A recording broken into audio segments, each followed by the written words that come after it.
Welcome to state talk. 2023 assembly ఎన్నికల్లో కేసీఆర్ రేవంత్ రెడ్డిని ఓడించి కామారెడ్డి నుంచి ఎన్నికైన ఎమ్మెల్యే వెంకటరమణారెడ్డి మనతో ఉన్నారు. ఆయనతో మాట్లాడడం. ఇటీవల కాలంలో ఎన్నికైన తర్వాత ఆయన చేస్తున్న కామెంట్స్ పొలిటికల్ సర్కిల్స్లో హాట్ టాపిక్గా మారే. ప్రస్తుతం అసెంబ్లీ సమావేశాలు కూడా కొనసాగుతున్నాయి.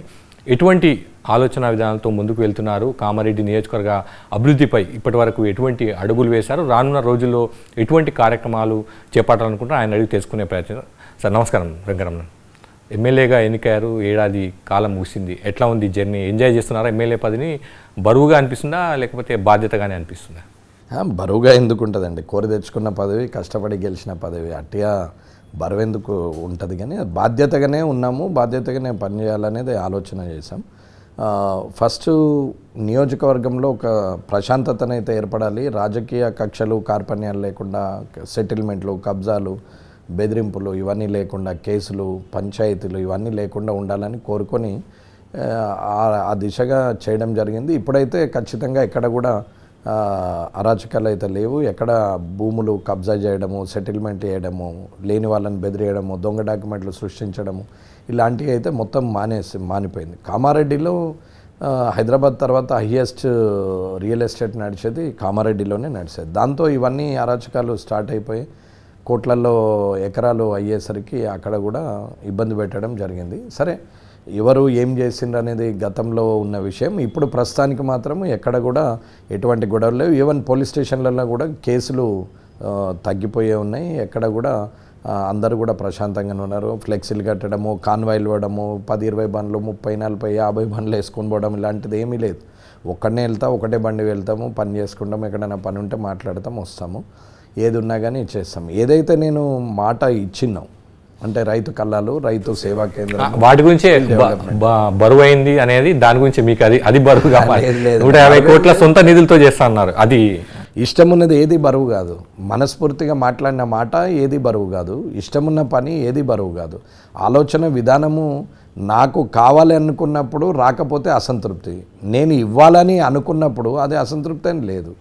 నేనే ప్రజల్లో మార్పు రావాలి, ప్రజలు కరప్ట్ కాదు, లీడరే కరప్టు అనే ఉద్దేశం మీద రాజకీయ నాయకుడిగా ఉండకూడదు, ప్రజానాయకుడిగా ఉండాలా, నియోజకవర్గాలన్నీ మారాలా. రానున్న భవిష్యత్తులో ఏది సబ్జెక్ట్ తీసుకుంటామంటే నేను సాఫ్ట్వేర్ అనో లేకపోతే డాక్టర్ అనో ఇంజనీర్ అనో అట్లా అనే కన్నా నేను పొలిటీషియన్ అవుతా, పబ్లిక్ సర్వీస్ చేస్తా, నేను సోషల్ సర్వీస్ చేస్తా అనే ఒక ఆలోచన యంగ్ జనరేషన్లో రావాలనేది నా కాన్సెప్ట్. దానికి నాకు 25 ఏళ్ళ ప్రయాణం పట్టింది. లేకుంటే నేను అనుకుంటే రాజశేఖర రెడ్డి గారు ఉన్నప్పుడు 2004లోనే నేను ఛాన్స్ వచ్చేసింది. 2009లో అయ్యామని అవసరం అనుకుంటే కేసీఆర్ గారు అడిగినప్పుడు పార్టీలో జాయిన్ అయితే 2014 కానీ 2016లో ఎమ్మెల్సీ విత్డ్రా అయినప్పుడు కానీ నాకు అవకాశం ఉన్నా నేను పార్టీ మారలేదు. తర్వాత రాజకీయాలకు వెనక్కి వచ్చాం.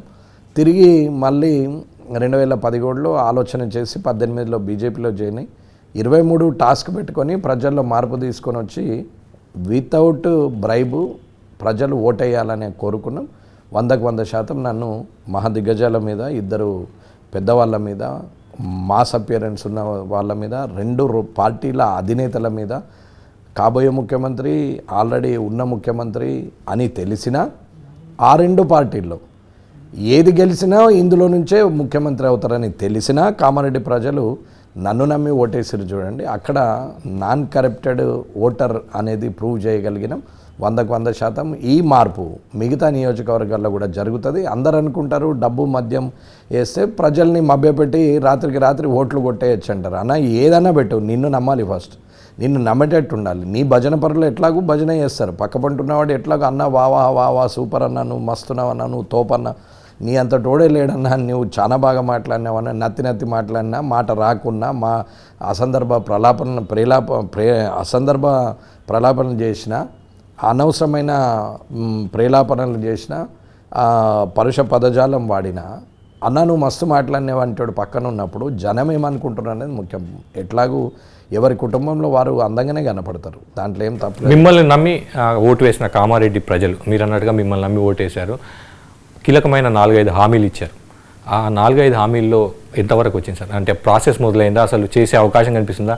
ఏడాది ముగిసిన తర్వాత చూస్తే అంటే ప్రభుత్వం నుంచి అంటే మీరు అపోజిషన్లో ఉన్నారు, ప్రభుత్వం నుంచి మీకు సహకారం అందుతుంది అనుకుంటున్నారు, మీరే సొంతంగా చేయాల్సిన పరిస్థితి మీకు అనిపిస్తుందా? ఎట్లా అనిపిస్తుంది 1 year తర్వాత?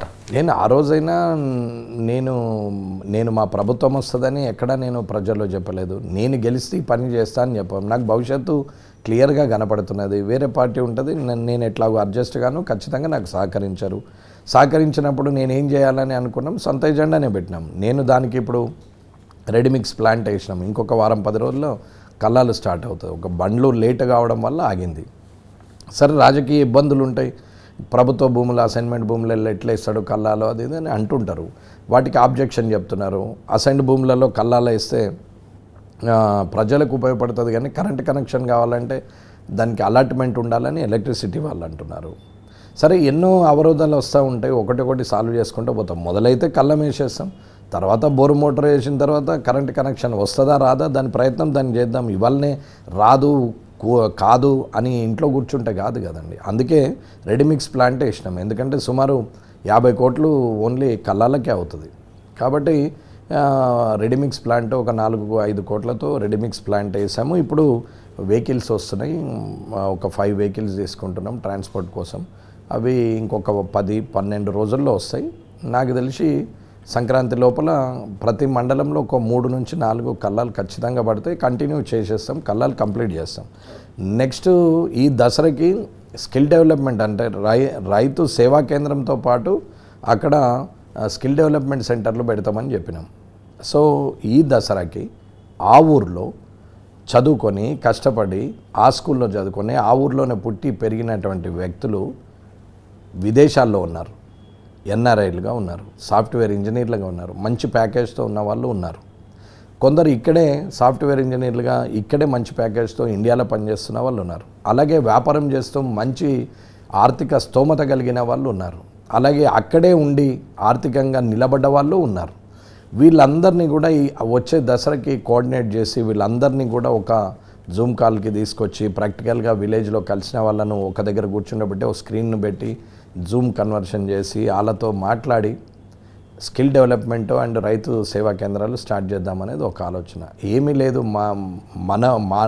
నేను పుట్టిన ఊరు నా ఊరు అనే ప్రోగ్రాం మీద ఖచ్చితంగా తన వంతు వాళ్ళ తండ్రి తాత ముత్తాత లేకపోతే పిల్లల పేరు మీద ఎవరి పేరు మీదైనా సరే వాళ్ళు సోషల్ సర్వీస్ చేయాలనుకున్నటువంటి వ్యక్తులు 100 మంది ఉన్నారు. రైట్ ప్లాట్ఫామ్ కావాలా, ఇచ్చిన డబ్బు సద్వినియోగం అవుతుంది, ఇందులో నుంచి ఒక్క రూపాయి కూడా తినరు అన్న వ్యక్తులకు వేలల్లో లక్షలల్లో సాయం చేసే జనం ఉన్నారు. అందరూ అనుకుంటున్నారు సొసైటీలో స్వార్థం పెరిగిపోయింది, ఎవడి లాభం వాడే చూసుకుంటున్నాడు, డబ్బు మీదనే మోజు పెరిగింది, ఎటువంటి ఎథిక్స్ మోరల్స్ సహజ సంబంధాలు మానవ సంబంధాలు ఏమీ లేవు, అన్నీ పోయినాయి, డబ్బే సంబంధం అయిపోయింది అనేది అందరూ అనుకుంటున్నారు. కానీ అది నిజం కాదు.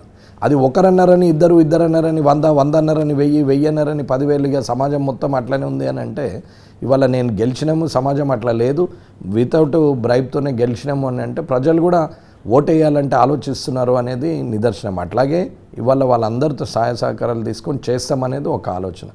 నెక్స్ట్ హాస్పిటల్ కానీ school free education free hospital ఇస్తే స్కిల్ డెవలప్మెంట్ పెట్టి రైతు సేవా కేంద్రం పెట్టి రైతు కల్లాలు వేస్తే రైతు బలవంతుడైనప్పుడు మనిషి ఆర్థిక స్తోమత నిలబడిపోతుంది. ఎప్పుడైతే ఉచిత విద్య ఉచిత వైద్యం అందుతుందో మనిషికి ఆ కుటుంబానికి ఆ కుటుంబ పెద్దకు 50% భారం దిగిపోతుంది.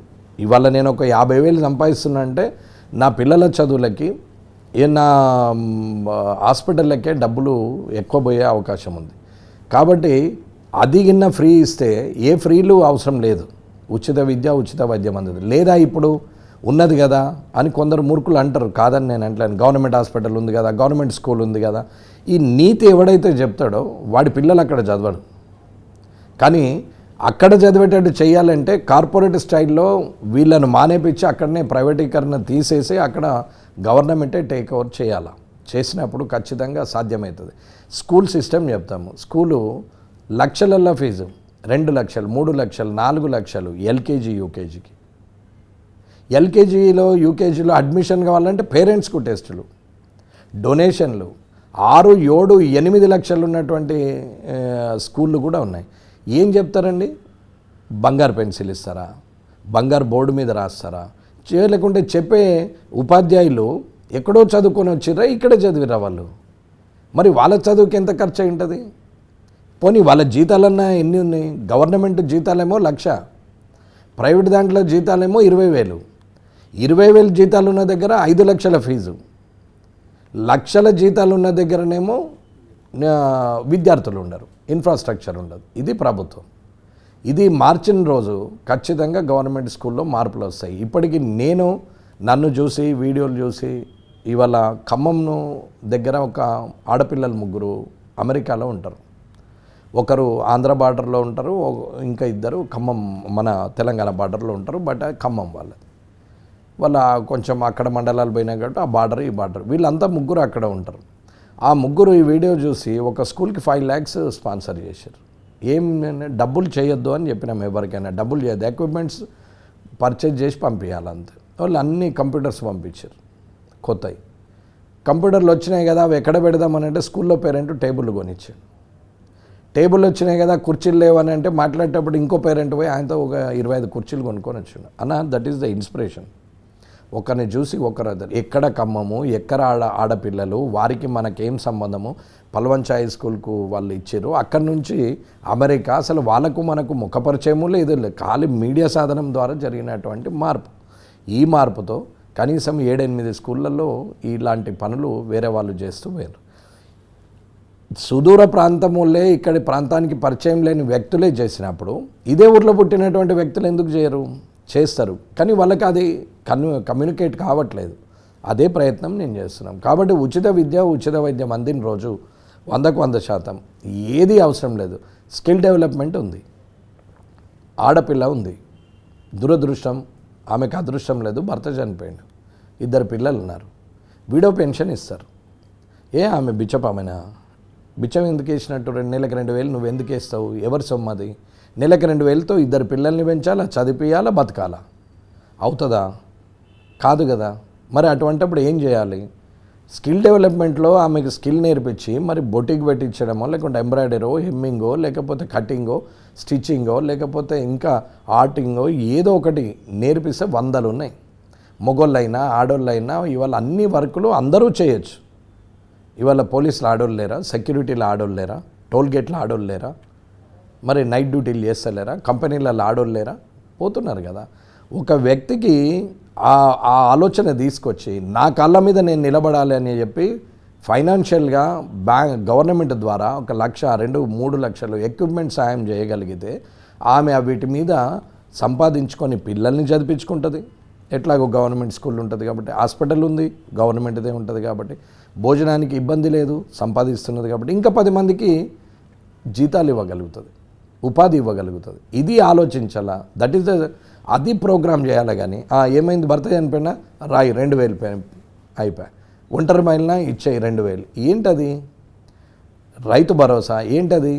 అసలు ఇవ్వద్దు అని నేను అనట్లేదు. మనిషి తాను కష్టపడి ఇంకా 10 మందికి ఉద్యోగం ఇచ్చే స్థాయికి నిలబెట్టే పరిస్థితి తీసుకురావాలా. అంతే తప్ప ఉచితాలు అలవాటు చేసేసి మనుషులను పూర్తిగా వైన్ షాప్ల చుట్టూ తిప్పేస్తూ ఉంటే అది తప్పు అని అంటున్నాము. మహిళలు ఉన్నారు, ఇప్పుడు ఉచిత బస్సు ఇచ్చారు, తప్పని నేను అనట్లేదు. మహిళలకు ఇవ్వచ్చు, మహాలక్ష్మి దాంట్లో బస్సులు పెట్టారు. ఎప్పుడు ఇవ్వాలి? సరే, సపోజ్ ఊర్లలో ఉన్న ఒక వ్యక్తి హైదరాబాద్ చుట్టూరా ఉన్నటువంటిదే కావచ్చు, మున్సిపాలిటీస్ కానీ టౌన్స్ కానీ ఎక్కడైనా ఉన్నటువంటి ఒక 20 కిలోమీటర్లు 30 కిలోమీటర్ల దూరం ఉన్నటువంటి ఒక మహిళ ఊర్లలో పని సరిపోతలేదు, దొరకట్లేదు, రోజువారీ కూలిపోయినా సరిపోతలేదు అనుకోండి, హౌస్ మేడ్ కావాలి, వంట మనిషి, పని మనిషి కావాలి అని అనుకున్నప్పుడు కామన్గా పట్టణాలకు రావాల్సి వస్తుంది. ఎప్పుడు రావాలి? ఉదయం 5 గంటల నుంచి సాయంత్రం మధ్యాహ్నం ఉదయం 5 నుంచి 10 వరకు ఆ ట్రాన్స్పోర్ట్ ఫెసిలిటీ ఇస్తే వాళ్ళు ఇక్కడికి వచ్చేస్తారు. మళ్ళీ ఈవినింగ్ 5 నుంచి రాత్రి 9 వరకు మళ్ళీ ఫ్రీ ట్రాన్స్పోర్ట్ ఇస్తే వాళ్ళు ఇంటికి వెళ్ళిపోతారు, రూపాయి ఖర్చు లేకుండా. కూరగాయలు తెచ్చేటోళ్ళు, ట్రాన్స్పోర్ట్ తీసుకొచ్చి ఇక్కడ అమ్మేటోళ్ళు, అలాగే దుకాణాలలో జీతాలు ఉన్నోళ్ళు, ఎక్కడైనా మున్సిపాలిటీ ఏరియాలో టౌన్లలో ఎక్కడైనా పని చేసేవాళ్ళు, వారికి ఫ్రీ ట్రాన్స్పోర్ట్ ఇస్తే వీళ్ళు అక్కడ పోయి ఇక్కడికి వచ్చేస్తారు. అది ఇవ్వచ్చు. కానీ ఉదయం నుంచి సాయంత్రం రాత్రి దాకా ఫ్రీ అని అంటే అసలు వాట్ పర్పస్? 10 తులాల మెడలో ఉన్న చైన్ ఉన్నటువంటి పుస్తెలతో ఉన్న మహిళ ఫ్రీ తిరుగుతున్నది, రూపాయలు జీతం ఉన్న ఆడపడుచు ఉద్యోగస్తురాలు ఫ్రీగానే తిరిగితే అసలు ఎవరికి ఫ్రీ? 10 తులాల పుస్తలే తాడున్నామే ఉన్నామేనా లేనామేనా? రైతు భరోసా గురించి మీరు మాట్లాడుతుంటే సెల్ఫ్ సఫిషియెంట్ చేస్తే బాగుంటుంది, ఈ ఉచితాలు ఇవ్వడం అంటే సహాయం చేయడం కానీ ఏ ఉచితమైన తప్పే అని చెప్తున్నారు. రైతు భరోసా గురించి మీరు ఇక్కడ ప్రస్తావిస్తున్నారు. కానీ ప్రధానమంత్రి కూడా రైతులకు సాయం చేసే ప్రోగ్రామ్ ఉంది, ప్రతి ఏడాది కూడా సాయం చేస్తుంది కేంద్ర ప్రభుత్వం. దానిపైన అవును, ఎంత 6,000 ఇస్తున్నారు, ఎన్ని ఎకరాలు ఉందనేది అనవసరం. అక్కడ 6,000 రూపాయలు మాత్రము సాయం చేస్తున్నారు.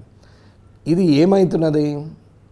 ఒకరిస్తున్నారని ఒక విజన్ ఉన్న వ్యక్తి కూడా వీళ్ళలాగా ఫ్రీ ఇచ్చే ఆలోచనకు రావాల్సిన పరిస్థితి వచ్చింది. కారణం ఓటు, ప్రభుత్వం.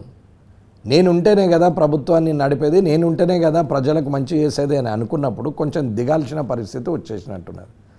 ఈ ఉచితాలు తప్పని నేను అంటున్నా. అది బీజేపీ ఇవ్వని, టీఆర్ఎస్ ఇవ్వని, కాంగ్రెస్ ఇవ్వని, ఎవరని ఇవ్వని, ఏ పార్టీ అని ఇవ్వని, అది తప్పు అని అంటున్నాం.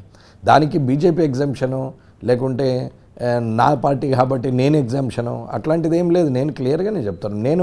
నేను ఇప్పటికైనా వ్యతిరేకిస్తున్నాం. నేను రైతు మద్దతు ధర ఇవ్వాలా, ప్రతి పంట కొనుగోలు చేయాలా, బైబ్యాక్ పాలసీ తేవాలా, విత్తనాలు సప్లై చేయాలా. రైతు సేవా కేంద్రం మీ ఇంట్రెస్టే అది. విత్తనాలు ఉంటాయి, సాయిల్ టెస్టింగ్ ఉంటుంది, రెయిన్ ఫాలింగ్ మిషన్ ఉంటుంది, అంటే ఎప్పుడు ఏ వర్షం పడుతుంది అనేది, ఏ పంట వేస్తే ఇక్కడ ఈ భూమిలో పంట పండుతుంది అనేది ప్రతి 6 నెలలకు చెక్కింగ్ ఉంటుంది, పంట మార్పిడి ఉంటుంది, ప్రతి పంట వేయడానికి విత్తనాలు దొరుకుతాయి. విత్తనాలకు ఇన్సూరెన్స్ ఉన్నటువంటి విత్తనాలే కంపెనీలు పెడతారు. అక్కడ కంపెనీ ఇన్సూరెన్స్తో సహా సేల్ చేయాలి. ఒక 300 రూపాయలకు ఒక విత్తనాల సంచి ఉంది అని అనుకున్నప్పుడు 330 తీసుకో, అద్దనేది ఏం లేదు. కానీ విత్ ఇన్సూరెన్స్ చేయి, కంపెనీ ఇన్సూరెన్స్ చేసి ఇవ్వాలి రైతుకు. నష్టపోయినా ఇన్సూరెన్స్ వస్తుంది, పంట పండితే లాభం వస్తుంది. బైబ్యాక్ పాలసీ, విత్తనాలు ఇచ్చినావు మళ్ళీ పంట కొను. నేను వడ్లే కొంటా, నేను ఏమీ కొనా అని ప్రభుత్వం అంటే మరి మిగతా పంటలు, పప్పు దినుసులు, నూనె పదార్థాలు అన్నీ పెరిగిపోతున్నాయి కదా. ఎక్కడ కంట్రోలింగ్ ఉంది? రైతుకు పంట మార్పిడి లేనప్పుడు రైతుకు కూడా పంట మీద ఇష్టం ఉండదు. అన్న మీరు ఉద్యోగం చేస్తున్నారు, ఇవాళ రిపోర్టరు, రేపు ప్రొద్దున బీట్కి వెళ్ళి రిపోర్టర్ అవుతారు, మీరు రిపోర్టర్కి వెళ్ళి ఇన్ఛార్జ్ అవుతారు, ఇన్ఛార్జ్కి వెళ్ళి బ్యూరో అవుతారు, బ్యూరోకి వెళ్ళి పైకి వెళ్ళిపోతారు, ఎడిటర్ అవుతారు. ఆ తర్వాత కంపెనీ ఓనర్ కావాలని ఆలోచించాలి. అది ఆ మైండ్ సెట్ ఉన్నప్పుడే మనం ఎదుగుతాం. నేను ఎమ్మెల్యే కావాలనుకుంటా, ముఖ్యమంత్రి కావాలనుకుంటా, ప్రధానమంత్రి కూడా అనుకోవాలి. అనుకోకపోతే మనిషి ముందుకు జరగదు. కంపల్సరీ అనుకోవాలి. ఒకవేళ నేను ఇంత ఓపెన్గా అంటున్నా కాబట్టి అనుకుంటున్నా. ప్రతి ఒక్కడికి ఆశ ఉంటుంది, బయట కనకపోవచ్చు, కానీ ఉండాలా. ఆశ ఉండడం వేరు, ఆచరణ చేయడం వేరు. దానికోసం ప్రయత్నం చేయాలి అని చెప్తున్నాం. కాంగ్రెస్లో మీరు పొలిటికల్ జర్నీ ప్రారంభించారు, ఇప్పుడు బీజేపీలో ఉన్నారు. రెండు కూడా డిఫరెంట్ ఐడియాలజీతో ఉన్న పార్టీలు. అంటే జనరల్గా ప్రజలకు సేవ చేస్తాం, రెండు పార్టీలు ఐడియాలజీ అనేది కొంత డిఫరెంట్. జెల్లయ్యారా మీరు? అంటే కాంగ్రెస్ అన్న పులి అడవిలో ఉన్నా జూలో ఉన్నా గదే, లీడర్ ఏ పార్టీలో ఉన్నా గంతే. అంటే తేడా ఏం లేదు. సిద్ధాంతము సైంటినిటీ అని మాట్లాడతారు అన్న. మాటలు వేరు, చేతలు వేరు. రాజకీయ నాయకుడు రాజకీయ నాయకుడే. నీవు సర్వీస్ టు పీపుల్ లేదా service to family, earning for family, service to people, ఏది ఎన్నుకున్నావు అనేది ముఖ్యం. Service to people, it will be happy, it's called public leader. Self earning for family అని అనుకున్నాం, is the politician, political leader. Public leader అయితే నువ్వు 10 మందికి పెట్టేటోడివి, political leader అయితే 10 మందికి గుంజుకొని తినేటోడివి. ఈ 2 వర్గాలు ఉన్నాయి రాజకీయంలో, వేరే వర్గం ఏం లేదు. ఏ పార్టీ అయినా సరే, అది ఏ పార్టీ అనేది అనవసరం. సిపిఐ, సిపిఎం, ఆఖరికి నక్సలిజంలో కూడా అంతే, 2. అయితే నేను డంపు జమ చేసుకోవాలా లేదా నేను డంపు పంచిపెట్టాలా. పంచిపెట్టిన వాళ్ళు మంచోళ్ళు, సర్దుకున్నోడు మంచి సక్సెస్. మీరు చెప్తున్న ఆలోచన విధానాల ప్రకారం ప్రస్తుతం ఉన్న ఆ పార్టీల్లో మీరు ఎక్కువ కాలం కొనసాగే పరిస్థితి కనిపించట్లేదు. అంటే మీ ఐడియాలజీ చూస్తే మీరు సీఎం కావాలన్న కోరికతో ఉన్నారు. పార్టీలు అంటే సమిష్టి నిర్ణయాలు ఉంటాయి, సమిష్టి ప్రయోజనాలు ఉంటాయి, ఒకే ఆలోచన విధానంతో ముందుకు వెళ్లాల్సి ఉంటుంది, ఒక ఎజెండా ఉంటుంది. మీరు సొంతమైన ఎజెండా కానీ సొంత ఆలోచనతో ముందుకు వెళ్తే ప్రస్తుతం ఉన్న పార్టీలో కొనసాగే పరిస్థితి మీరు ముఖ్యమంత్రి పీఠం దాకా వెళ్ళే అవకాశం ఉంటుందంట. అన్న ఎందుకు వెళ్ళలేం? ప్రజలు మన వెంబడి ఉన్నప్పుడు ఎందుకు వెళ్ళలేం? ప్రజలు మన మీరు సొంత పార్టీ పెట్టుకొని వెళ్ళాల్సింది. ప్రస్తుతం ఉన్న పార్టీలో సొంత పార్టీ ఏం అవసరం? ఉన్న పార్టీలో ఎందుకు కాలేం? ప్రజలందరూ ఏకమైనప్పుడు కాందంటూ ఏమున్నది? ఇవాళ మీరు అన్నట్టుగా ఒక పార్టీని చూసి ఒక పార్టీ ఉచితాలు ఇస్తున్నారు, ఉచితాలు మంచిది కాదన్న ఆలోచన మీది మీరు అంటున్నారు. అధికారమే లక్ష్యంగా ముందుకెళ్తున్న పరిస్థితి చూచారు. 2023లో బీఆర్ఎస్ దాటుకొని అధికారము ముఖ్యము అనుకునే కన్నా మార్పు ముఖ్యం అనేది నేను అనుకున్నా. ప్రజల్లో మార్పు రావాలి. Public is not corrupted, bureaucrat కూడా కరప్టెడ్ కాదు. Leader will be change. ఎప్పుడైతే రాజకీయ నాయకుడు మారుతాడో ఖచ్చితంగా అన్నీ మారుతాయని నమ్మే వ్యక్తిని. కానీ రాజకీయ నాయకుడు మారాలి అని అంటే ప్రతి రాజకీయ నాయకుడిని ఊత పదం ఏంటంటే అటుగా అవుతాయి ఎలక్షన్లు, ఆడికి ఖర్చులు ఏం చేస్తారా, పెట్రోల్ వేయకపోతే ర్యాలీ అవుతుందా, భోజనం పెట్టకపోతే వస్తారా, ఖర్చులు పెట్టకపోతే వస్తారా, పైసలు ఇవ్వకపోతే పని చేస్తారా, ఓట్లు కొనకపోతే అవుతుందా అని మాట్లాడతారు. అన్న సాయం చేయడం వేరు, నీ అవసరానికి సహాయం చేయడం వేరు. ఎదుటోనికి కష్టం వచ్చినప్పుడు నువ్వు చేసేది సహాయం, నీకు అవసరం ఉండి నువ్వు చేసేది సహాయం కాదు. రెండూ ఇవ్వడమే. కానీ ఎదుటోడికి ఆకలైనప్పుడు అన్నం పెడితే కడుపు నిండుతుంది.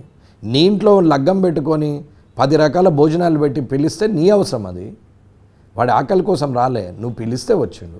ఎంత తేడా ఉంది? 2 భోజనాలే, 2 సహాయాలే. కానీ తేడా ఆలోచన విధానం. జనము మంచోళ్ళే, కానీ జనాన్ని ఎంతసేపు అట్టిగా అవుతుందన్న, ఎంత చేయు జనం మళ్ళా ఎంత ఓడగొడతారు అని మాట్లాడతారు. అరే ఎంత చేసినా ఎందుకు ఓడగొడతారు? కారణాలు ఉంటాయి. ఒక మనిషి ఓడిపోవడానికి 4-5 కారణాలు ఉంటాయి. ఒకటి అహంకారం, రెండవది ప్రజలకు అందుబాటులో లేకపోవడం, మూడవది కరప్షన్, 4వది పార్టీ మారుడు, అవసరాన్ని బట్టి దుంకుడు. ఇవన్నీ ప్రజలు గమనిస్తారు. పార్టీ మారిన వాళ్ళని కూడా గెలిపించారు. మీకు ఐడియా ఉంటుంది, 2018లో పార్టీ మారిన వాళ్ళని కూడా మళ్ళీ 2023 అసెంబ్లీకి వచ్చారు ఒకరిద్దరు. గెలుపులు 2-3 రకాలు. ఒకటి అవతలోడి అసమర్థతతో గెలవడం, ఒకటి మన సమర్థతతో గెలవడం, ఇంకొకటి ఎవడు దిక్కు లేనప్పుడు ఓడొకడని ఓటేయడం, 4వది ఓడొచ్చినా ఎవడచ్చినా గింతేరా బాబా అని ఓటేయడం. ఈ గెలుపుల నీ గెలిపేది, ఈ 4 గెలుపులల్లా నీ గెలిపేది, నిన్ను చూసి ఓటేసిన గెలుపు నీది. నీ తెలివి, నిన్ను నమ్మి ఓటేసిన గెలుపు నేను అంటున్నా నాది గెలుపు అని చెప్తున్నా. రమణారెడ్డి గారు పార్టీ అంటే భారతీయ జనతా పార్టీ ప్రస్తుతం ఉన్నారు, ఆ పార్టీ ఎజెండా ప్రకారమే వెళ్తారా, లేకపోతే సొంత ఆలోచనలు సొంత ఎజెండాలతో వెళ్తారా? ఇటీవల కాలంలో మీరు హైడ్రా కానీ మూసీ అంశానికి సంబంధించి సోమాజిగూడ ప్రెస్ క్లబ్లో ఒక ప్రెస్ మీట్ నిర్వహించి పలు అంశాలు లేవనెత్తారు. అంత పెద్ద నాంపల్లిలో అంత పెద్ద పార్టీ ఆఫీస్ ఉన్నప్పటికీ కూడా రమణారెడ్డి సోమాజిగూడ ప్రెస్ క్లబ్లో వచ్చి ప్రెస్ మీట్ పెట్టడానికి కారణం ఏంటి అంటే ఏం చెప్తారు? పార్టీ ఆఫీస్ ఉన్న కిషన్ రెడ్డి గారు అప్పుడు జమ్మూ కాశ్మీర్ ఎలక్షన్లో బిజీగా ఉన్నారు. పార్టీ అనుమతి ఇవ్వలేదా మీకు? ప్రెస్ మీట్కి 1-2 సార్లు చెప్పాము. ఒక్కొక్కరు ఒక్కొక్క స్టేట్మెంట్ ఇస్తున్నారు. నేను కావచ్చు, మిగతా నాయకులు కావచ్చు, ఒక్కొక్కరు ఒక్కొక్క స్టేట్మెంట్ ఇస్తున్నారు. ఒకటే డయాస్ మీద నుంచి డిఫరెంట్ స్టేట్మెంట్ పోతే పార్టీకి నష్టం. నేను పార్టీకి నష్టం చేయదలుచుకోలేదు. కాబట్టి నేను ప్రెస్ క్లబ్లో పెట్టాం. దట్ ఈజ్ ఇండివిజువల్ అని చెప్పినాం. నేను నా అభిప్రాయాన్ని వ్యక్తీకరిస్తున్నా అని చెప్పినాం. మొన్న హైడ్రా దాని మీద పోయి రంగనాథ్ గారిని, టీజీఐఐసిలో ఉన్నటువంటి విష్ణువర్ధన్ రెడ్డి గారిని, అట్లాగే సర్ఫరాజ్ అహ్మద్ గారిని హెచ్ఎండిఏ, అట్లా ఎలంబర్తి గారు జిహెచ్ఎంసి, వీళ్ళని కూడా కలవడం జరిగింది. రేరా చైర్మన్ సత్యనారాయణ గారు, వీళ్ళందరికీ కంప్లైంట్ ఇచ్చాం. అథెంటిక్గా నా లెటర్ ప్యాడ్ మీద యాజ్ ఎ పబ్లిక్ లీడర్గా కాన్స్టిట్యూషనల్ పవర్ను ఎలా వాడచ్చో ఎలా చేయొచ్చో నాకు తెలుసు. కాబట్టి నేను అఫీషియల్ ప్రొసీజర్ ప్రకారంగా ఫస్ట్ నేను కంప్లైంట్ సబ్మిట్ చేసినాం. వీక్ డేస్ టైం ఇచ్చినాం. This is the 3rd day and including first day కాకపోతే this is the 2nd day. ఇంకో 5 డేస్లో వాళ్ళు ఆన్సర్ ఇవ్వాలి. ఆన్సర్ ఇవ్వకపోతే have so many ways. Assembly ఉంది, జ్యుడిషియరీ ఉంది, పబ్లిక్ డొమైన్ ఉంది. ఎక్కడో ఒక దగ్గరనైతే మాట్లాడతాను. నేను అనేది ఏంది అని అంటే, నేను పర్సనల్గా నేను మనిషిగా మాట్లాడుతున్నాను. ఇప్పుడు మోడీ గారు ఉన్నారు, ఆయనకు ఒక ఆలోచన ఉంటుంది, ఆయన ఆలోచన మీద పనిచేస్తున్నాడు. పార్టీ లిమిట్లోనే పనిచేస్తాం ఎవరమైనా, కానీ ఎవరేం చేసినా ప్రజల కోసం చేయాలి తప్ప పార్టీకి ప్రజలంతా కొట్టుకపోగా పార్టీ కూర్చోమని చెప్తుందా? నో, అంటే వ్యక్తిగత అభిప్రాయాలు ఉండడం తప్పు కాదు. వ్యక్తిగత అభిప్రాయాలను పార్టీ అంతర్గత వేదికల మీద చెప్పుకుంటే బాగుంటుందేమో. బహిరంగంగా చెప్పడం వల్ల పార్టీకి భిన్నమైన అభిప్రాయాలు ఉన్నాయి, దీనిలో ఒక స్టాండ్ లేదన్న ప్రజల్లోకి వెళ్ళే మెసేజ్ ఉంది కదా, అట్లా లేదంటారు మీరేమంటారు? లేదు, అది నేను ఆల్రెడీ కిషన్ రెడ్డి గారిని అడిగా. ఎవరైనా కూడా ఒక పార్టీకి సంబంధించిన వాళ్ళు ఒక అభిప్రాయం, సొంత అభిప్రాయం అన్న రాజకీయం అంటేనే అన్న ఏ పార్టీ అయినా మోడీ గారి నుంచి మొదలు పెడితే నా వరకు ఏ పార్టీ అయినా చంద్రశేఖరరావు గారి నుంచి మొదలు పెడితే కామారెడ్డిలో ఉన్న ఆఖరి కార్యకర్త వరకు మంది పేర్లు ఎందుకు, రేవంత్ రెడ్డి గారు, ఉత్తమ్ కుమార్ రెడ్డి గారు ఎప్పటి నుంచో ఉన్నటువంటి ఆ వ్యక్తుల నుంచి ఆఖరి కార్యకర్త వరకు ప్రతి ఒక్కడు తను ఎదగాలని ఆలోచించేదే రాజకీయం. రాజకీయంలో నలుగురు వెనకెక్కి గుంస్తారు, నలుగురు కాళ్ళల్లో కట్టబెడతారు, పడగొట్టాలని చూస్తారు. ఇది పోటీ, అది అంతే ఉంటుంది. మేమందరం కలిసే ఉన్నాం, మేము మంచిగా మాట్లాడుతున్నాం అన్న. ప్రజల గురించి ఆలోచించినప్పుడు ఐడియాలజీ సేమ్ ఉంటుంది. ప్రజల గురించి ఆలోచించకుండా సొంతంగా సంపాదించుకోవాలా అనే ఆలోచన, ఆ సంపాదన డబ్బు కావచ్చు, ఇమేజ్ కావచ్చు, ఏదైనా కావచ్చు, ఇది నాకు కావాలి అని అనుకున్నప్పుడు, స్వార్థం పెరిగినప్పుడు ఈ వైరుధ్యాలు కనపడతాయి. అదే ప్రజల కోసమే పనిచేద్దాం అనుకోండి, single agenda, that is the single agenda, service to people. మీరు 4-5 కంపెనీలకు సంబంధించి సోమాజి కూడా ప్రెస్ మీట్, క్లబ్లో ప్రెస్ మీట్ పెట్టారు.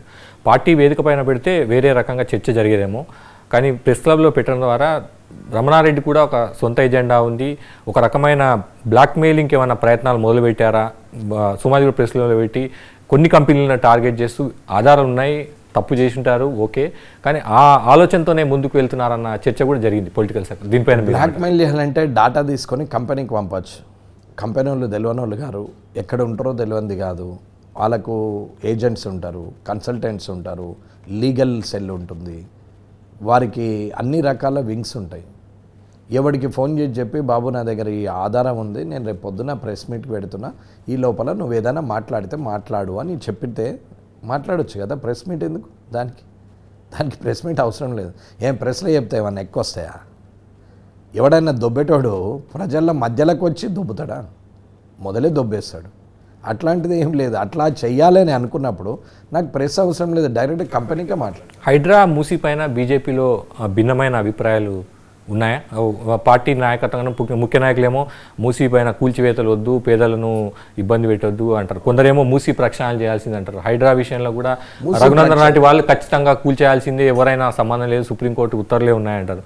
మీలాంటి వాళ్ళు కూడా అంటారు. అంటే భిన్నమైన అభిప్రాయాలు ఉన్నాయి, భిన్నమైన అభిప్రాయాలు వ్యక్తం చేస్తున్న పరిస్థితి ఉందంటే ఏమంటారు? కూల్చేయాలి అనడం ఈజీ, నేను కూడా కాదన్నా. కూల్చేయాలి అనడం అల్కగా, బట్ కట్టాలి అనేది చాలా కష్టం. ఒక 10 ఇళ్ళు కట్టించి చూద్దాం, అవుతుందా? కూల్చడం ఎంతసేపు? 2 నిమిషాలు. ఒక టీ తాగే లోపల, ఒక 10 రూపాయల టీని టీ స్టాల్లో తాగే లోపల 10 ఇళ్ళు కూల్చొచ్చు. కానీ ఒక ఇల్లు కట్టాలంటే కనీసం 5 ఏళ్ళు పడుతుంది లేనోడికి, వాడికి 25 ఏళ్ళు పడుతుంది లేనోడికి. ఒక్కొక్కరికి కలగానే మిగిలిపోతుంది, కిరాయింట్లోనే చనిపోతాడు. కూల్చడం ఈజే, కానీ ఆ ఇల్లు కట్టుకోవడానికి పర్మిషన్ ఇచ్చిన అధికారులను ఎవరు ఏం టార్గెట్ ఎందుకు చేయరు? మీరు ఇచ్చిన లేఖలు మీరు నిన్న అంటే కొన్ని సంస్థల మీద ఫిర్యాదు చేశారు, కొన్ని సంస్థల దగ్గరికి వెళ్ళారు, అంటే అధికార యంత్రాంగం, దాంట్లో అఫీషియల్స్ కూడా ఇంక్లూడ్ చేశారు. నేను పెట్టినా కదా అన్ని అందరికీ నేను నోటే రిలీజ్ చేసినా కదా. నేనేమి కంప్లైంట్, ఇప్పుడు తాజాగా ఇచ్చిన కంప్లైంట్లో కూడా దీంట్లో అఫీషియల్స్, పొలిటీషియన్స్ ఎవరైతే ఇన్వాల్వ్మెంట్ ఉన్నారో, ఎవరైతే వయలేషన్ చేశారో, ఎవరైతే ఈ పరిస్థితికి కారణమైనరో, నేచర్కి అగెనిస్ట్ అయినరో, కొల్యూట్ అయినరో, వీళ్ళందరి మీద యాక్షన్ తీసుకోవాలని పెట్టినాం. డిస్మెంటల్ ఒకటే కాదు, వీళ్ళందరి మీద యాక్షన్ తీసుకోవాలన్నాం. డిస్మెంటల్ ఇవాళ కాకపోతే రేపు చేయొచ్చు, కానీ యాక్షన్ ఇమ్మీడియట్ అయితే ఇంకొకడు భయపడతాడు. అసలు అమ్మేవాడు 100 మంది ఉండొచ్చు, కొనేవాడు లేనప్పుడు అమ్మేవాడు ఏం చేస్తాడు? బెదిరించే వాళ్ళు 100 మంది ఉండొచ్చు, భయపడేవాడే లేనప్పుడు వాడేం చేస్తాడు? అట్లాంటి పరిస్థితులలో మీరు అధికారులను ఎవరైతే పర్మిషన్స్ ఇచ్చారో, ఎవరైతే మ్యాప్లను మ్యానిపులేట్ చేశారో, అది మంత్రి, ముఖ్యమంత్రి, ఐఏఎస్ఆ, ఐపీఎస్ఆ, లేకపోతే ప్రిన్సిపల్ సెక్రటరా, చీఫ్ సెక్రటరా, CCLA కమిషనరా, లేకపోతే ఇంకెవరనేది అనవసరం. వాళ్ళని అరెస్ట్ చేసి లోపలేసేయి, వాళ్ళ ఆస్తులన్నీ సీజ్ చేయమంటున్నాం. నేను ల్యాండ్ గ్రాబింగ్ యాక్ట్ తీసుకురావాలనే చెప్తున్నాం. రాజకీయాల్లో సిద్ధాంతాలు, విలువల గురించి మాట్లాడే వెంకటరమణారెడ్డి గారు అసెంబ్లీలో ట్రెజరీ బెంచ్ల దగ్గర ఒక మంత్రి పక్కన కూర్చోవడాన్ని ఎట్లా సమర్థించుకుంటారు? నా స్థానానికి విలువ ఇవ్వనప్పుడు నేను మీకు అన్న అంటే మీరు నన్ను అన్న అంటారు, ఏమ్రా అంటే ఏమ్రా అంటారు, న్యాచురల్ అది. Tit for tat, యాక్షన్కు reaction, science ఉంది, సోషల్ కూడా చెప్పినాం, అన్నీ ఉన్నాయి. జనరల్ నాలెడ్జ్ ఉన్నవాడికి అర్థమైంది. నేను ఏ సర్పంచ్ గారు ఉన్నారు, సర్పంచ్ గారు గ్రామాల్లో పోయినప్పుడు సర్పంచ్ గారు సభాధ్యక్షత వహించాల్సిందే, సర్పంచ్ గారి అనుమతితోనే ఆ కార్యక్రమం జరగాలి. That is the rule. కావాలంటే మీరు యాక్ట్ చూసుకోండి, పంచాయతీరాజ్ లోకల్ బాడీ యాక్ట్లో ఉంది. అలాగే అసెంబ్లీ రూల్ ప్రకారంగా కూడా ఎమ్మెల్యే ఇస్ ద సుప్రీం. నువ్వు ముఖ్యమంత్రి రాని, మంత్రి రాని, ఎమ్మెల్యేతో మాట్లాడి కోఆర్డినేట్ చేసి ప్రోగ్రామ్ అరేంజ్ చేయాలి. అది సిస్టమ్. నేను గ్రామానికి పోయిన సర్పంచ్ చైర్ల నాదే, నేను మండల పరిషత్కు పోయినా మండల పరిషత్ అధ్యక్షుని చైరు నాదే, నేను ఎమ్మెల్యే దగ్గరకు పోయినా ఎమ్మెల్యే చైరు నాదే. ఈడ నాదే ఆడ నాదే అని అంటే అంతటా నీవే ఉంటే మరి మిగతా పోస్టులు ఎందుకు, మిగతా ప్రజలు ఎన్నుకోవడం ఎందుకు, ఎలక్షన్లు ఎందుకు? ప్రోటోకాల్ సమస్యని పదే పదే మీరు లేవనెత్తున్నారు, స్పీకర్ దృష్టి కూడా తీసుకెళ్లే ప్రయత్నం చేస్తున్నారు. ఒకవేళ ఎప్పుడో చెప్తున్నారు, పదే పదే చెప్తున్నారు. ఇప్పుడు స్పీకర్ నుంచి ఎటువంటి రెస్పాన్స్ రాకపోతే స్పీకర్ చైర్లో వెళ్ళి కూర్చుంటారా అసెంబ్లీ సమావేశంలో? స్పీకర్ నుంచి ఎటువంటి రెస్పాన్స్ రాకపోతే స్పీకర్ చైర్లో వెళ్ళి కూర్చుంటారు. ఇప్పుడు ట్రెజరీ బెంచ్లో మంత్రి పక్కన కూర్చున్నారు, రేపు పాజిటివ్ స్పందన రాకపోతే, ఏడాది కాలం గడిచింది, ప్రోటోకాల్ పదే పదే మర్చిపోతే జరుగుతుంది, ఎందుకు కాదు, అవుతుంది. ఏమవుతుంది లాస్ట్కు? రూల్ ఉంది, రెగ్యులేషన్ ఉంది అంటారు. మాకు కోర్టులు ఉన్నాయి, మాకు కూడా కోర్టులు ఉన్నాయి కదా. మీరు అనేది ఫర్దర్ కోర్స్ ఆఫ్, మీరు ఇప్పుడు ట్రెజరీ బెంచ్లో కూర్చున్నారని సమర్థించుకుంటున్నారు. స్పీకర్ నిర్ణయం తీసుకోకపోతే స్పీకర్ చైర్లో కూర్చుంటారా మీరు వెళ్ళి? ట్రెజరీ బెంచ్లో కూర్చున్న తనకున్న ప్రోటోకాల్ను తను పాటించినప్పుడు యువతలో ఉన్నటువంటి వ్యక్తి తన ప్రోటోకాల్ తను పాటిస్తాడు. ఎదుటివాడు నీ ప్రోటోకాల్ను నువ్వు మర్చిపోయి అధికారం ఉందనే అహంకారంతో ఇష్టం ఉన్నట్టు చెయ్యొచ్చు, నేను ఏది చేసినా నడుస్తుంది, రాత్రికి రాత్రి జీవోలు తీయొచ్చు, ఉదయానికల్లా గులగొట్టచ్చు అని అంటే మీ జాగీర్ ఎవరిది లేదు, ప్రభుత్వం అది, ప్రభుత్వం అందరిది. 119 మంది ఎమ్మెల్యేలు కలిస్తేనే అసెంబ్లీ అన్నారు. 119 మందికే స్పీకర్ ఆయన ఓన్లీ కాంగ్రెస్ వాళ్ళకి స్పీకర్ కాదు, 63 మంది 64 మంది గెలిచిన వాళ్ళకి స్పీకర్ అని కాదు. మరి ఒకవేళ రూల్ ప్రకారమే మాట్లాడితే స్పీకర్ చైర్కి రెస్పెక్ట్ చేస్తే పార్టీ మారిన వాళ్ళను స్పీకర్ ఎంకరేజ్ చేయకూడదు, ఆయన తీసే వాళ్ళను డిస్క్వాలిఫై చేయాలి. ఎందుకు చేయరు అంటే ఇక్కడ కూడా రాజకీయమే. చైరే రాజకీయం చేసినప్పుడు రాజకీయం చేస్తున్న దగ్గర అందరూ అట్లనే ఉంటారు. చైర్ లాగా ఉంటే చైర్కు మర్యాద ఇస్తారు. సుదీర్ఘకాలంగా మీరు రాజకీయాలు ఉన్నారు, అధికార పార్టీ వాళ్ళు ఎవరైతే ఉంటారో ఓడిపోయిన చోట చాలామంది మీరు చూసింటారు, వాళ్ళని ఎంకరేజ్ చేస్తుంటారు, వాళ్ళకు అవకాశం ఇస్తుంటారు, పక్కన కూర్చోబెట్టుకుంటారు. గతంలో 2014 నుంచే స్టార్ట్ అయింది. గతంలో కూడా నరేంద్ర మోడీ గారు మెట్రో ప్రాజెక్టు ఓపెనింగ్కి వచ్చినప్పుడు కిషన్ రెడ్డి గారు, లక్ష్మణ్ గారు పీఎంతో పాటు ఆ మెట్రో ట్రైన్లో ప్రయాణం చేశారు, పీఎంతో అకాంపెయిన్ చేశారని వాళ్ళను ప్రోటోకాల్ కూడా అనుమతించారు. దానిపైన మీరు ఏమంటారు? ఎందుకు కేటీఆర్ గారు ఉన్నారు కదా, ఆయన మున్సిపల్ శాఖ మంత్రి ఉన్నారు. అవును, కేసీఆర్ గారు రానప్పుడు ఎవరు నువ్వు రానాయన అని అయితే అన్నారు కదా, ప్రోటోకాల్ ప్రకారం చెప్పారు. ప్రైమ్ మినిస్టర్ గారు వస్తున్నారు, మీకు కోఆర్డినేషన్ చేశారు, మీరు పర్మిట్ చేయాలా, మీరు రావాలా, మీరు రాలేదు. రానప్పుడు ఆయన ప్రోగ్రామ్ అయితే ఆగదు కదా. ఇప్పుడు కామారెడ్డికి మంత్రి గారు వస్తున్నారు, మీరు రండి అనడం వేరు.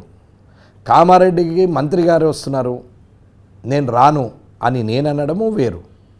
కామారెడ్డిలో ప్రోగ్రాం చేయాలి, మరి మంత్రి గారు వస్తారు, ఏ డేట్ పెట్టుకుందామని చర్చించడం ఇది పద్ధతి, ఇది ప్రోటోకాల్. చర్చించిన తర్వాత ఒక డేట్ ఫిక్స్ అయిన తర్వాత ప్రోటోకాల్ యాజ్ పర్ ప్రోటోకాల్ ఏదైతే జిఏడి డిపార్ట్మెంట్ ఉంటుందో జిఏడి నుంచి ప్రోటోకాల్ లిస్ట్ తీసుకొని దాని ప్రకారం ఎవరెక్కడ ఎప్పుడు ఏంది అనేది పెట్టాలి, దాని ప్రకారం చేయాలి. ఇంతకుముందు కలెక్టర్ గారు జిఏడికి ఒక అప్లికేషన్ పెట్టండి, ఇది ప్రోటోకాలా కాదా చూడండి అని అన్నాం. 8 నెలలు 9 నెలలు అయింది, ఇంతవరకు ఆయనకు ఆన్సరే రాలేదు. నేను ప్రివిలేజ్ కమిటీకి ఆయన మీద కంప్లైంట్ చేసినాం. జితేష్ వి పాటిల్ భద్రాద్రి కొత్తగూడెంకి వెళ్ళిండి. ఇప్పుడు యంగ్స్టర్ కొత్తోడు 2016 ఆయనది గ్రూప్ 2016లో స్టార్ట్ అయ్యాడు, ఆయన సర్వీస్ స్టార్ట్ అయింది.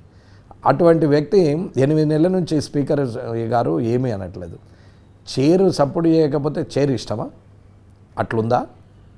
రాజ్యాంగంలో అట్లా రాసిండ్రు. అపరిమితమైన అధికారులు కోర్టులు కూడా ఇంటర్ఫియర్ కావట్లేదు. మీరు చూసారు, ఇటీవల హైకోర్టు తీర్పు ఇచ్చింది, రీజనబుల్ టైంలో స్పీకర్ నిర్ణయం తీసుకోవాలి, దాంట్లో మేము ఇంటర్ఫియర్ కావాలి. నేను ఒక ఎమ్మెల్యేగా ఉదయం 10 లోపల కానీ సాయంత్రం 5 తర్వాత కానీ నేను ఏ అధికారికి ఫోన్ చేయను. నేను మీటింగ్ పెట్టినా 11 o'clock స్టార్ట్ చేస్తాము, 4:30 4:45 లోపల ఎండ్ చేస్తాను, చూసుకొని చేస్తాను. లంచ్ బ్రేక్ 1 to 2 అనుకుంటాము, 1 లోపలనే కంప్లీట్ చేస్తాను, 2 తర్వాతనే స్టార్ట్ చేస్తాను. నేను లంచ్ బ్రేక్ కూడా పోస్ట్పోన్ చేయను. ఇది రూలు, ప్రొసీజరు, సిస్టము, ఎదుటి వల్ల కన్వీనియంట్, ఇన్కన్వీనియన్స్, కంఫర్టబిలిటీ, అక్కడ ఉన్న ప్రియారిటీ, ఇవన్నీ చూసుకొని బిహేవ్ చేయాలి. నేనే ఎమ్మెల్యేను, నేను రాత్రి 9:30 కూడా నేను ఫోన్ చేస్తా అధికారికి అంటే అలా కుటుంబం ఉండదా? ఎమ్మెల్యేకి అపరిమితమైన అధికారాలు ఉన్నాయి, కాన్స్టిట్యూషనల్ పవర్ ఉంది, ఎమ్మెల్యే ఇస్ ఎంపవర్, ఏదైనా అడగచ్చు, ఏదైనా చేయొచ్చు అనేది రాజ్యాంగం ఇచ్చింది. అయితే రాత్రి 9 గంటలకు ఫోన్ చేయొచ్చా? ఉదయం మబ్బున 6 గంటలకు ఫోన్ చేయొచ్చా? లేడీ ఎంప్లాయీస్ ఉంటుంది, ఇంట్లో గొడవలు కావా? లేకపోతే మార్నింగ్ పిల్లలు ఉంటారు, వాళ్ళ అడవుడి వాళ్ళకు ఉండదు, అంటే ప్రైవేట్ లైఫ్ ఉండదా?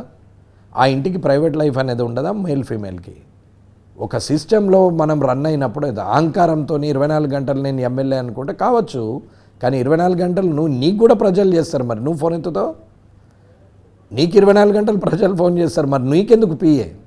నువ్వే డైరెక్ట్ మాట్లాడొచ్చు. అసెంబ్లీకి రాని నాకైతే పిఏ లేడు, నేనే ఎత్తుదా, నాకు పిఏ ఉండడు, నేను పిఏ లేనే నేనే కోఆర్డినేట్ చేసుకుంటా. అసెంబ్లీకి రాని వాళ్లకు జీతాలు ఇవ్వద్దన్న అంశాన్ని 100% గతంలో లేవనైతే దానికి ఇప్పటికి కట్టుబడి ఉన్నారు. మీ పార్టీకి సంబంధించిన కూడా ఒకరిద్దరు ఎమ్మెల్యేలు తక్కువ వస్తుంటారు. కట్ చేయమని స్పీకర్ గారికి చెప్తున్నాం, లెటర్ కూడా ఇస్తే ఇంకా 4 రోజులు అయితే ఇట్లనే నడుస్తే ఎందుకు చేయరండి? ఒక 10,000 అటెండరు 10,000 రూపాయలు జీతం ఉంటుంది, ఒక్కరోజు టైంకి రాకుంటే తిడతారు. కలెక్టర్ బంట్రోతే అనుకుందాం, లేకుంటే జడ్జి గారి దగ్గర ఉన్న బంట్రోతే అనుకుందాం, లేకుంటే రెవెన్యూలో ఉన్న అటెండర్ అనుకుందాం, లేకపోతే స్కూల్లో అటెండర్ అనుకుందాం, లేదు ప్రైవేట్ ఎంప్లాయీ అనుకోండి, ఊరుకుంటారా? ఇప్పుడు మీరు ఆబ్సెంట్ ఉంటారు, ఊరుకుంటారా? మీ జీతం కట్ చేయరా? అంటే మీ అందరి కట్ చేయొచ్చు, కానీ ఎమ్మెల్యేలు దీనికి అతీతులా? అంటే కేసీఆర్ను మీరు ఓడించిన కేసీఆర్ను టార్గెట్ చేశారా? ఆయన రావట్లేదు, ఆయన దాదాపు టార్గెట్ నాకు ఎలాంటి కక్షలు కార్పణ్యాలు ఏమీ లేవు. నాకు ఓటయ్య పో అని నా ముందట మాట్లాడి నువ్వు గెలవ నీతోనేమవుతుంది అని నన్ను బెదిరించిన, నన్ను బట్టలు కూడా తీసి కొడతాం రోడ్డు మీద అని అన్న వ్యక్తులను కూడా నేను వదిలేసామన్నా. నాకు పబ్లిక్ సర్వీస్ చేయాలనే ఆలోచన మీద నేను గెలవాలనుకున్నా, కానీ నన్ను తిట్టినోడు, నన్ను నూకేసినోడు, నన్ను అవమానించినోడు, నన్ను ఇబ్బంది పెట్టినోడు, నేను వీళ్ళ పనే చూస్తే ప్రజల పని ఎప్పుడు చూడాలా? మరి ఇప్పుడు వీళ్ళందరు లీడర్లు చేస్తుంది అదే, కానీ నేను అది పట్టించుకోవట్లేదు. నేను జనానికి చేస్తామంటే మూర్ఖుడు వాడు, ఎదుటోడు మూర్ఖుడు, పిచ్చోడు, ఏదో అన్నాడు, అయితే మనం అలాగే చేస్తామా? ఇప్పుడు అసందర్భ ప్రలాపనలు చేశారు, భాషా ప్రయోగము ఇష్టం ఉన్నట్టు చేస్తున్నారు అని అంటే ఆ గొప్పతనమా? కేసీఆర్ గారు మాట్లాడారు భాష అంటే అదే భాష మాట్లాడడం గొప్పతనమా? అదే మన రాజ్యాంగమా? లేకపోతే ఆయన ఏమన్నా నన్నయ్య తిక్కన ఎర్రప్రగడ వాళ్ళు రాసిన మాటలు అవి? ఇష్టం ఉన్నట్టు మాట్లాడడం, స్థాయిని మరవడం, వయసును మరవడం, మర్యాదను మరవడం, ఏం ఆయన మాట్లాడిన ఈయన మాట్లాడిన ఆయన ఏం మాట్లాడుతున్నారు? ఈ ముఖ్యమంత్రి ఏం మాట్లాడుతున్నాడు? ఆ ముఖ్యమంత్రి మాట్లాడితేనే కదా అసహ్యం వేసి పక్కన పెట్టింది. నువ్వు మాట్లాడేది ఏంది? అట్లాని మేము మాట్లాడాల్సిన అవసరం లేదు. నేను చెప్పాల్సిన పద్ధతిలో ట్రెజరీ బెంచ్ మీద పోయి కూర్చున్నాం. ట్రెజరీ బెంచ్ మీద కూర్చుంటే ట్రెజరీ బెంచ్ విలువను తగ్గించిన నేను, నువ్వు పెంచుకో, నా విలువ తగ్గియకు అని అడుగుతున్నా. ఇంత సింపుల్గా చెప్తున్నా. నీ ట్రెజరీ బెంచ్ వాల్యూ నువ్వు ఉంచుకో, దాన్ని పెంచుకో. రేపొద్దున ఆ ట్రెజరీ బెంచ్ మీద నేను కూడా ఉంటా కాబట్టి అది పెరగాలనే కోరుకుంటున్నా, ఎందుకంటే నేను కూడా ఆలోచన మీదనే ఉన్నా కాబట్టి. కానీ ఎమ్మెల్యేలను అట్లా చేయొద్దే. ఒకవేళ నేను అయితా అని అనుకున్నా, ఒకవేళ నాకే అవకాశం వచ్చినా, లేదా మా పార్టీ ఫామ్ అయినా, ఇంకెవరు ముఖ్యమంత్రి ఉన్నా, లేదా నేనే ముఖ్యమంత్రి అయినా, నేను 100% ఖచ్చితంగా ప్రతిపక్ష ఎమ్మెల్యేలకు కూడా సమానంగానే చూస్తాం, ఆ గౌరవం ఇస్తాం. తప్పు చేస్తే మాత్రం ఊరుకోం, అంతే తప్ప ఇట్లా చిల్లర వ్యవహారాలు, హ్యూమలైజేషను, ఇగ్నోరెన్సు, ప్రజల్లో చులకన చేయడము, ఇవన్నీ చేస్తే వ్యక్తిత్వం పడిపోతుంది. అడ్జస్ట్ అవుతారు, తిరిగి పార్టీలో చేరుతారని చేర్చుకుంటే నడుస్తుంది అని అనుకున్నారు అన్న. ప్రజల కోసం ఎవడో పార్టీలో చేరాడన్న. పార్టీ మారిందంటే సొంత జెండాకే మారుతారు. ఇది రాసుకోండి, ఇది శిలాశాసనం. నేను చెప్పిన దాంట్లో అబద్ధం ఉన్నదంటే నేను ప్రూవ్ కూడా చేస్తాను. రమణారెడ్డి గారు, ముఖ్యమంత్రి కావాలన్న లక్ష్యం నాకుంది అని చెప్తున్నారు. సమకాలీన రాజకీయాలు ఇప్పటిదాకా మీరు చెప్పిన ఈ సిద్ధాంతాలతో మీరు ముఖ్యమంత్రి పీఠం దాకా వెళ్తానని అనుకుంటున్నారా? ముఖ్యమంత్రి ఎందుకంటే ప్రధానమంత్రి కావాలని కూడా లక్ష్యం పెట్టుకోవచ్చు. లక్ష్యం పెట్టుకోవడం వేరు, దానికోసం పనిచేయడం వేరు. సింపుల్ అండి. అందరూ ముఖ్యమంత్రి అవుతారంటే ముఖ్యమంత్రి ఎట్లయితాడు? ముఖ్యమంత్రి అవుతాడంటే కనీసము రేపు పొద్దున పెరగబోయే సీట్లతోనైనా, లేదా ఇదే 119 సీట్లనల్లా కనీసము 75 సీట్లు గెలవగలిగితే ముఖ్యమంత్రి అవుతాము. 75 సీట్లు గెలిపించుకుంటే అవుతాము. అంటే 75 సీట్లు గెలిపించగలిగే దమ్ము ధైర్యం ఉండాలి కదా, ఉంటేనే కదా ముఖ్యమంత్రి పదవి మీద ఆలోచన. ముఖ్యమంత్రి అయితా అనడం ఈజీ, కానీ ఈ 75 మందిని గెలిపేయడం కష్టం. ఈ 75 మందిని గెలిపించినప్పుడు ముఖ్యమంత్రి అదే వస్తుంది, నువ్వు అడుక్కోవాల్సిన అవసరం లేదు. కానీ ఈ 75 గెలవడానికి నీ పాత్ర ఏమి లేనప్పుడు నువ్వు పోయి అడుక్కోవాలా, సమస్య లేదు, నేనైతా నన్ను ముఖ్యమంత్రి చేయను. కానీ ఈ 75 మందిని గెలిపిస్తేనే కదా ముఖ్యమంత్రి అయ్యేది. ఇది ప్రయత్నం చేయాలి. నరేంద్ర మోడీ గారు 3వ ప్రధానమంత్రి అని గెలిపించుకున్నాడు, ఎంబడబడ్డాడు, కష్టపడ్డాడు, ఒక్కొక్క రోజు 15 మీటింగులు చేస్తున్నాడు, ఆ వయసులో కూడా తిరుగుతున్నాడు కాబట్టి ఆయన కష్టఫలితం అది. అలాగే కేసీఆర్ గారు గెలిపించుకున్నారు కాబట్టి ముఖ్యమంత్రి అయ్యిండు. రేవంత్ రెడ్డి గారు తిరిగినరు, కష్టపడ్డారు, మాస్ అపియరెన్స్ ఉంది, ప్రజలు కొంచెం టర్న్ తీసుకున్నారు, అరే చూద్దాం ఒకసారి అనుకున్నారు, ముఖ్యమంత్రి అయినరు. ఏది అపరంగా రాదండి, అడుక్కుంటే రాదు. కష్టపడాలి, ఆలోచన ఉండాలి, కష్టపడాలి, ఖచ్చితంగా ఒక యాక్షన్ ప్లాన్ ఉండాలా, దాని మీద ఎగ్జిక్యూషన్ చేయాలా, దాని మీద ఖచ్చితంగా వర్క్ చేయాలా. వర్క్ చేసినప్పుడే సొల్యూషన్ వస్తుంది. తెలంగాణలో సమీప భవిష్యత్తులో భారతీయ జనతా పార్టీ అధికారంలోకి వస్తుందని అనుకుంటున్నారా మీరు? సమీప భవిష్యత్తులో ఏందండి, 2023లో కూడా అధికారంలోకి 2028లో ఒకవేళ జమిలీ వస్తే ముందు వచ్చినా, జమిలీ వెనకకెళ్ళైనా, జమిలీ రాకున్నా 2028లో నెక్స్ట్ కమింగ్ గవర్నమెంట్ 100% చెప్తున్నాం. అరే బీజేపీ ఏడుందిరాబాయ్ పిచ్చోడు గిట్లా అంటున్నాడని అనుకుంటున్నారేమో. ఈ వీడియోని చూసుకోమని చెప్పండి. నేను గెలిచిన 2వ రోజు కూడా చెప్పినా, నేను ఇవాళ కూడా చెప్తున్నా, 100% 2028లో అంటే నెక్స్ట్ శాసనసభ ఎలక్షన్లో భారతీయ జనతా పార్టీ ఖచ్చితంగా మెజారిటీ సీట్లతోని 100% చెప్తున్నా గవర్నమెంట్ ఫామ్ అవుతుంది. ఐ నో రేపు పొద్దున ఏం జరగబోతుంది, ఎట్లా జరుగుతుంది అనే ఆలోచన కూడా ఉంది కాబట్టి చెప్తున్నాను. రమణారెడ్డి గారు, మీకు కానీ మీ నాయకులకు కానీ విశ్వాసం ఉండడంలో తప్పు లేదు, అంటే వస్తామని. కానీ ప్రజల విశ్వాసాన్ని మీరు ఎంతవరకు చురగొంటారు అనేది పాయింట్. ఇక్కడ విశ్వాసం ఉండడము మాది అతి విశ్వాసం అవుతుంది. ప్రజలకు విశ్వాసం కలిగించడం అనేది కష్టమవుతుంది. ఆ ప్రజలకు విశ్వాసం కలిగించగలుగుతానే నమ్మకం ఉంది కాబట్టి చెప్తున్నా నేను 100% గెలుస్తామని చెప్తున్నాం. ప్రజల్లో మార్పు వస్తుంది, ప్రజలు ఆలోచిస్తున్నారు, ప్రజలు బీజేపీ వైపు చూస్తున్నారు అనేది కూడా నాకు తెలుసు. ఎక్కడ గ్యాప్ ఉందో నాకు తెలుసు. ఇవాళ అది సెటిల్ అయిపోతుంది. ఖచ్చితంగా అందరు కలిసే పనిచేస్తాము, అందరం కష్టపడే పనిచేస్తాం. అన్న 75 సీట్లు గెలిచిన రోజు ఎవరైనా ముఖ్యమంత్రి కావచ్చు, దానికి ఆబ్జెక్షన్ లేదు. ఎవరైనా నేను స్వాగతిస్తా, నేను కావడానికి ప్రయత్నిస్తా, తప్పు లేదు. కానీ ఎదుటోళ్ళు కాకుండా చేయడం అనేది తప్పు. ఎదుటోళ్ళు అయినా స్వాగతిస్తాను అంటున్నాం. కానీ ముఖ్యమైనది ఏది, ఈ 75 సీట్లు అయితే గెలిపించగలిగే మినిమం రెస్పాన్సిబిలిటీ అయితే ఉన్నోళ్ళం అందరము కష్టపడతాము. ఖచ్చితంగా తెలంగాణ బీజేపీ అధ్యక్షుడికి సంబంధించి ఎన్నికల ప్రక్రియ ప్రారంభమైంది. ప్రెసిడెంట్ రేస్లో మీరు ఉన్నారా? అధ్యక్ష పదవి రేస్లో ఉన్నారా? పార్టీ నాయకత్వం మిమ్మల్ని గుర్తిస్తుంది అనుకుంటున్నారా? గతంలో మీరు ఎల్పీ లీడర్గా అవకాశం వస్తుంది అనుకున్నారు, రానట్లుంది, కొంత డిసప్పాయింట్ అయినట్టు చర్చ కూడా జరిగింది. అధ్యక్ష పదవి రేస్లో మీరు ఉన్నారా? ఎల్పీ నాకు ఫ్లోర్ లీడరు వచ్చిందా రాలేదా, ఫ్లోర్ లీడర్ ఎందుకు రాలేదనేది పార్టీ అందరికీ తెలుసు, పార్టీలో ఉన్న అందరికీ తెలుసు. ఫ్లోర్ లీడర్ కావాలనుకొని నేను ఏ రోజు ఏ ఒక్క వ్యక్తి దగ్గరికి నేను వెళ్ళలేదు. ఇది సత్యం. కావాలంటే మీరు వెళ్ళారని కాదు, అందరిని అడగండి. నేను ప్రయత్నం చేసినప్పుడు అందకపోతే దాంట్లో అసంతృప్తి వస్తుంది. ప్రయత్నమే చేయనప్పుడు అసంతృప్తి ఎందుకండి? బాగా చదివి కష్టపడి 24 గంటలు చదివి ఎగ్జామ్స్ ముందర 2 నెలలు రూమ్లో నుంచి బయటకు రాకుండా చదువుకున్నాక సీటు కొట్టకపోతే అసంతృప్తి వస్తుంది, విసుగు వస్తుంది, ఎంతకంటే కష్టపడ్డా లాభం లేదు అని అనిపిస్తుంది.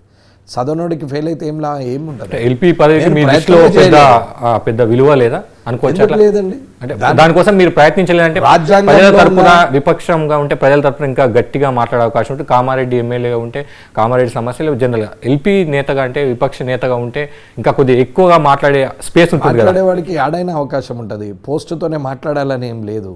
అట్లానే అనుకుంటే నన్ను మీరు ఇంటర్వ్యూ కూడా చేయరు. నాకే పోస్ట్ ఉందని ఇంటర్వ్యూ చేస్తున్నారు? నాకే పోస్ట్ లేదు. కానీ ప్రజలు గెలిపించారు, 2 ముఖ్యమంత్రుల మీద అనేది ఒక రికగ్నేషన్ ఉంది కాబట్టి ఇంటర్వ్యూ చేస్తున్నారు. సో ఆ క్రెడిబిలిటీని నేను కంటిన్యూ చేయొచ్చు. సో దాంట్లో ఇబ్బంది లేదు. ఎల్పీ అనేది మహేశ్వర్ రెడ్డి గారికి ఆయన సీనియర్ కాబట్టి రాజాసింగ్ గారు తర్వాత 2వసారి ఎమ్మెల్యే కాబట్టి ఆయన, మేమంతా మొదటిసారి ఉన్నాం కాబట్టి ఊరుకున్నాం. ఆయన అయిండు, అందరికీ హ్యాపీ, అనలేం లేదు.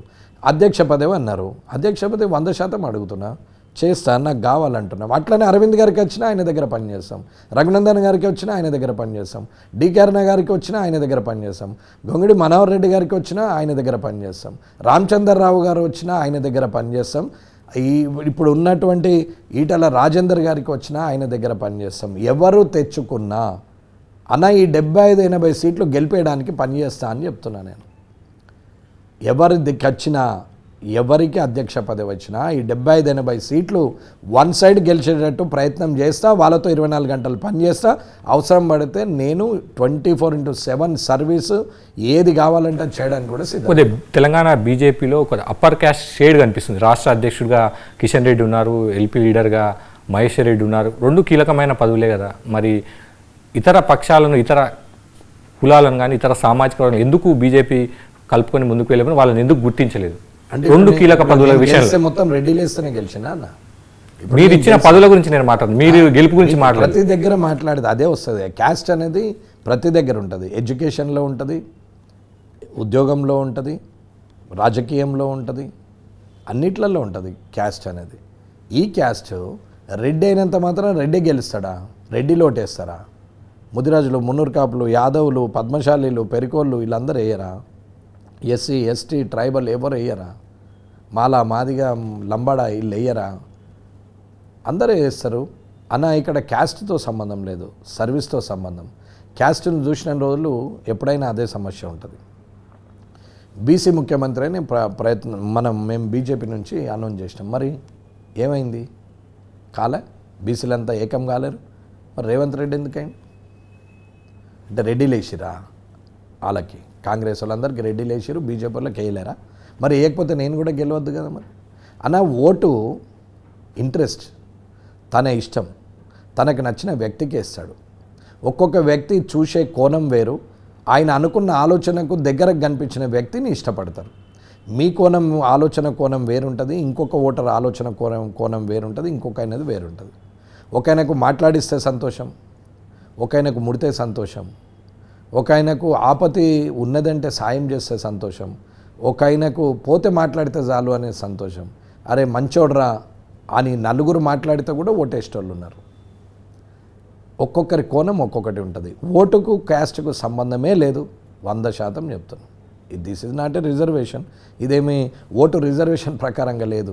రాజకీయంగా పోటీ చేసేటప్పుడు రిజర్వేషన్లు ఉండొచ్చు, కానీ ఓటేసేటప్పుడు రిజర్వేషన్ ఎక్కడ పనిచేయదు.